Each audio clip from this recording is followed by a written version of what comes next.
أعوذ بالله من الشيطان الرجيم.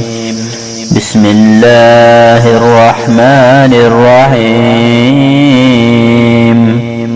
والذاريات ذروا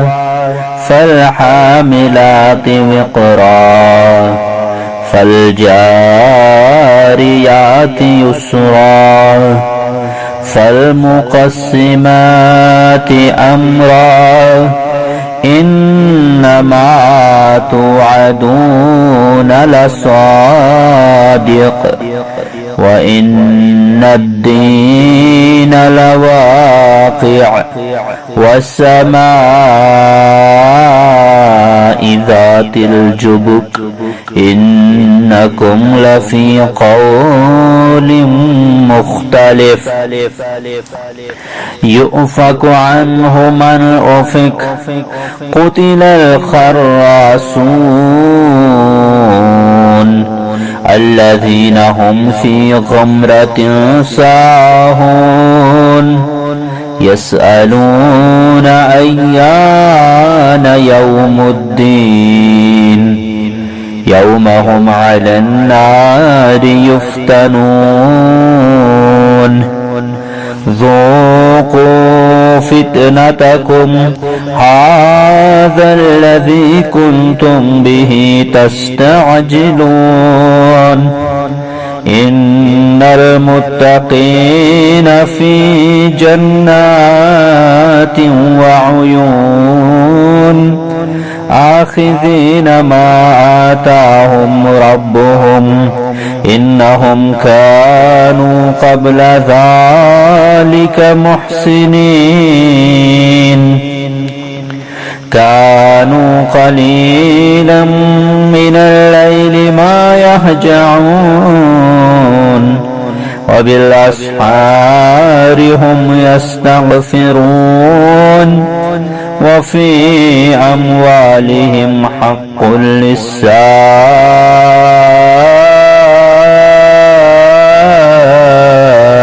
والمحروم وفي الأرض آيات للموقنين وفي أنفسكم أفلا تبصرون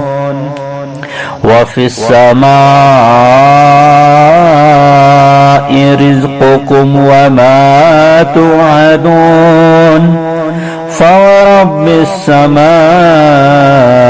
والأرض إنه لحق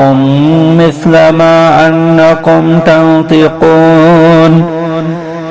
هل أتاك حديث ضيف إبراهيم المكرمين إذ دخلوا عليه فقالوا سلاما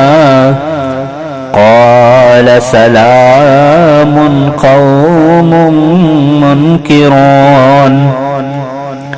فراغ إلى أهله فجاء بعجل سمين فقربه إليهم قال ألا تأكلون فأوجس منهم خيفة قالوا لا تخف وبشروه بغلام عليم فأقبلت امرأته في سرة فسكت وجهها وقالت عجوز عقيم قالوا كذلك قال ربك إنه هو الحكيم العليم قال فما خطبكم أيها المرسلون قالوا إنا أرسلنا إلى قوم مجرمين لنرسل عليهم حجارة من طين مسومة عند ربك للمسرفين فأخرجنا من كان فيها من المؤمنين فما وجدنا فيها غير بيت من المسلمين وتركنا فيها آية للذين يخافون العذاب الأليم وفي موسى إذا أرسلناه إلى فرعون بسلطان مبين فتولى بركنه وقال ساحر أو مجنون فأخذناه وجنوده فنبذناهم في اليم وهو مليم وفي عاد إذ أرسلنا عليهم الريح العقيم ما تذر من شيء عتت عليه إلا جعلته كالرميم وفي ثمود إذ قيل لهم تمتعوا حتى حين فعتوا عن أمر ربهم فأخذتهم الصاعقة وهم ينظرون فما استطاعوا من قيام وما كانوا منتصرين وقوم نوح من قبل إنهم كانوا قوما فاسقين والسماء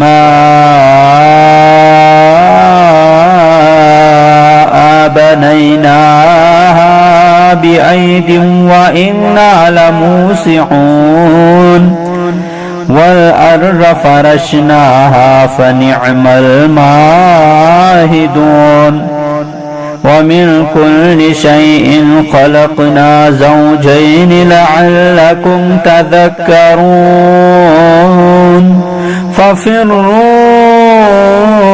إلى الله إني لكم منه نذير مبين ولا تجعلوا مع الله إلها آخر إني لكم منه نذير مبين كذلك ما أتى الذين من قبلهم من رسول إلا قالوا ساحر أو مجنون أتواصوا به بل هم قوم طاغون فتول عنهم فما أنت بمعلوم وذكر فإن الذكرى تنفع المؤمنين وما خلقت الجن والإنس إلا ليعبدون ما أريد منهم من رزق وما أريد أن يطعمون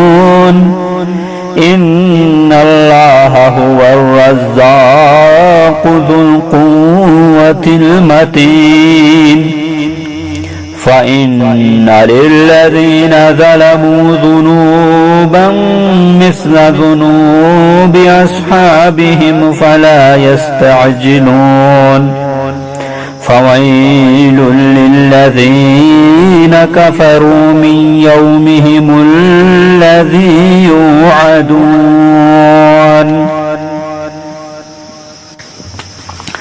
قسم ہے ان ہواؤں کی